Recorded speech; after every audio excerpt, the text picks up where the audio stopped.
So I got a note from Mark Meckler, the head muckety-muck at Convention of States, which is kicking hard. It's a vibrant, active organization. The goal is to save the country and to reinstitute our constitutional republic. Mark, welcome back. You have some updates for us. I do. First of all, Mark, thanks for the promotion to head muckety-muck. I'm honored. I could have called you Baby Doc, but I thought muckety-muck was better. Yeah, there's a lot going on out there, Mark, right now. I'm actually in Wyoming as we speak, and we have a committee hearing first thing tomorrow morning. You said it right. You said there's 19 states that have passed, actually 19 and a half if you count the Wyoming Senate that we've already passed. So tomorrow morning we'll be in the House Revenue Committee. That hearing starts at 7:30 a.m. And really, on Wyoming, I have a specific question for you, if you don't mind. I know you wrote the book on this, the Liberty Amendments, that got a lot of people started on this. I hear from a lot of legislators the idea that they're worried, and they're hearing this, by the way, from John Birch Society, who's working side by side with Common Cause, and the League of Women Voters promoting abortion. All these groups talk about the runaway convention. And I know you wrote a little bit about that. Would you mind addressing that for some of these legislators?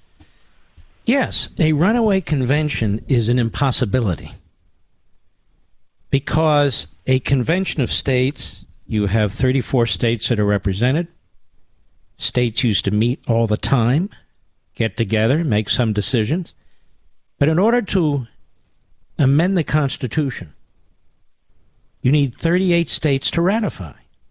So whatever comes out of this convention of states still has to be ratified by 38 states, either by the legislatures or by convention. So how could you possibly have a runaway convention? The runaway convention is the Supreme Court. The runaway convention is the president with a pen and a phone signing executive orders. A runaway convention is a Congress that violates the Budget Act, that violates debt ceilings. We have a runaway convention that meets every single day in Washington, D.C. So the Article 5 amendment of the Constitution process via the state legislatures can never be a runaway convention. In fact, the difficulty is going to be not just getting the 34 states that call for a convention of states, but to then get ratified what comes out of that convention by the 38 states. So I never understood this runaway convention argument. It's an absolute impossibility. And I find it interesting that the radical left-wing groups, of course they don't support convention of states. Their arguments are absolute lies. They don't believe in the Constitution in any respect. The John Birch Society is a radical organization that you can fit in an old-time telephone booth. And the idea that they have any influence over this process is laughable. But anybody who actually understands it, reads the Constitution, understands the history, understands what it takes to amend the Constitution is very difficult. And Convention of States is even more difficult.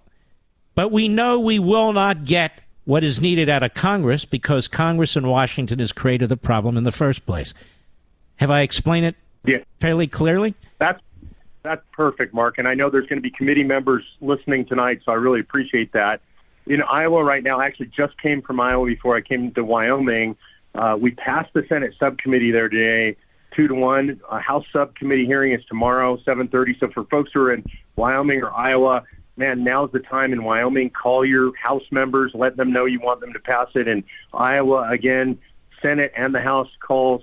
Here's another one, Mark. So much happening once in New Hampshire, and this is the first time this happened. We passed the House committee 13-5 last week. Actually, in a bipartisan vote, really good. A House floor vote probably tomorrow. And it's an interesting legislature. A lot of people don't realize it's 400 in their House of Representatives. So it is a huge state legislature. So we're going to have a floor vote there tomorrow probably. Kansas passed their House committee 13-10 this week. So next steps onto the House floor. That's within the next few weeks. North Carolina, you might remember we passed that in the House, but not the Senate last year. This year, we expect the bill to be introduced any day by Representative Dennis Riddell, our great champion in the House. House leadership intends to pass it again. We think we look better in the Senate this time. We just had a nervous leadership there. Idaho, we have the support of leadership in both houses. There is a lot going on all over the country. Which is fantastic. And I tell people, you not only have millions of members, you have hundreds and hundreds of true activists who volunteer enormous amounts of time, a fantastic staff. You truly do. I don't give a lot of speeches in the course of the year, but when Mark Meckler calls, we try and figure out how to do it, because this is something I really believe in. And I just want the legislators in Wyoming and Iowa and elsewhere to understand it's impossible to have a runaway convention. This is the first step towards the ratification of an amendment by 38 state legislatures or conventions. So if you want to look at it simply, it's really the state legislatures acting in lieu of Congress. You could look at it that way if you want. But the fact of the matter is, the reason this has come up at all, the reason there's a groundswell for this, the reason why there's tens of millions of listeners here and Americans who support this, because we're following the constitutional system. There's not a runaway anything. It is the constitutional system. If you claim you're a constitutionalist and then you start cherry-picking the parts that you don't like, then you're not a constitutionalist. You're a leftist. And as far as the state legislators go, they have a responsibility. They have a duty under the federal Constitution, under Article 5, to help save this country.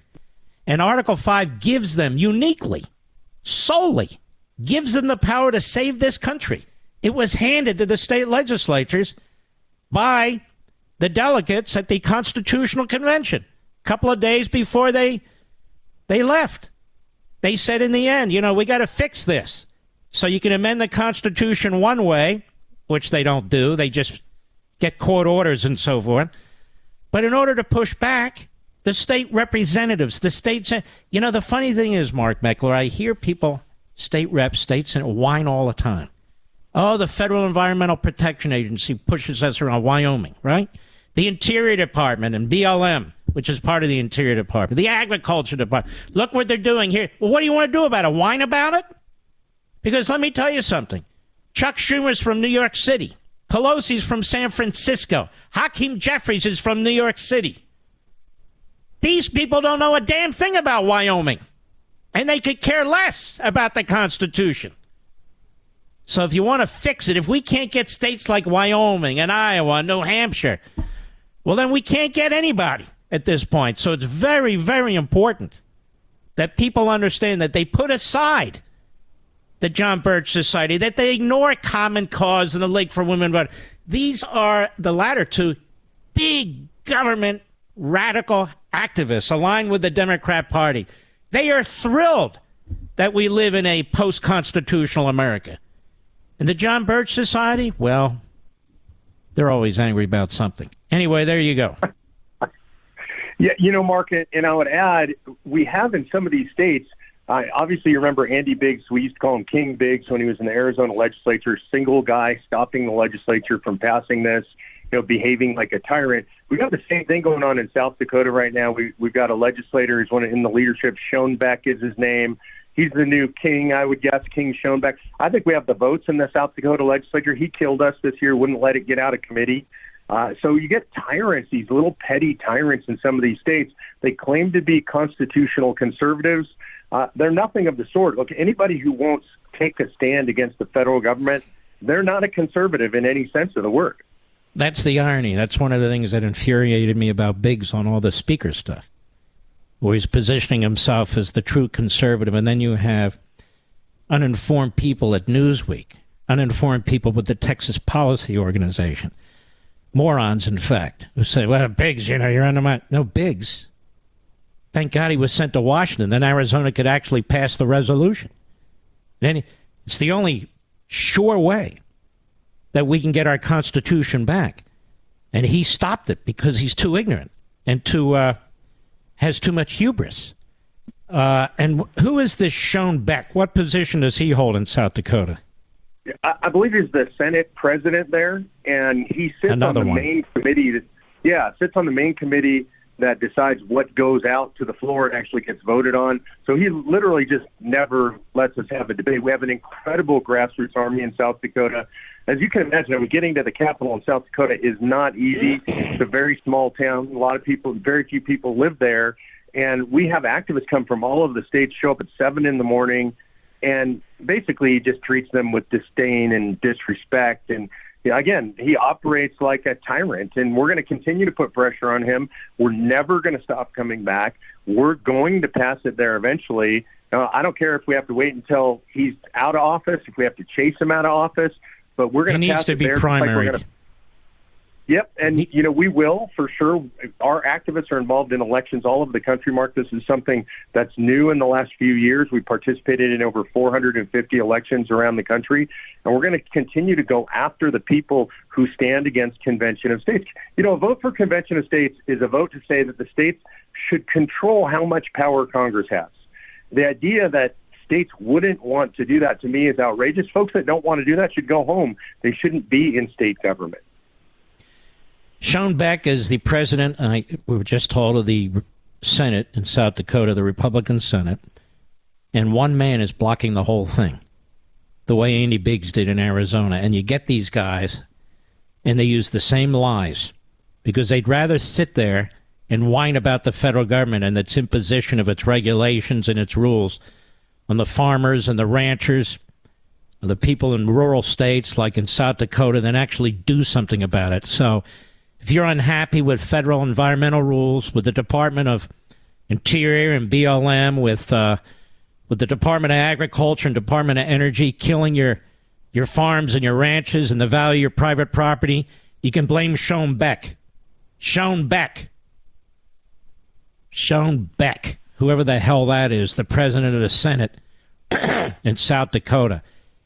You should politely and civilly, I said politely and civilly, contact his office and tell me either to help or get the hell out of the way. But it's not a one-man dictatorship in the South Dakota legislature. All right, my friend, if people want to learn more about Convention of States, where do they go?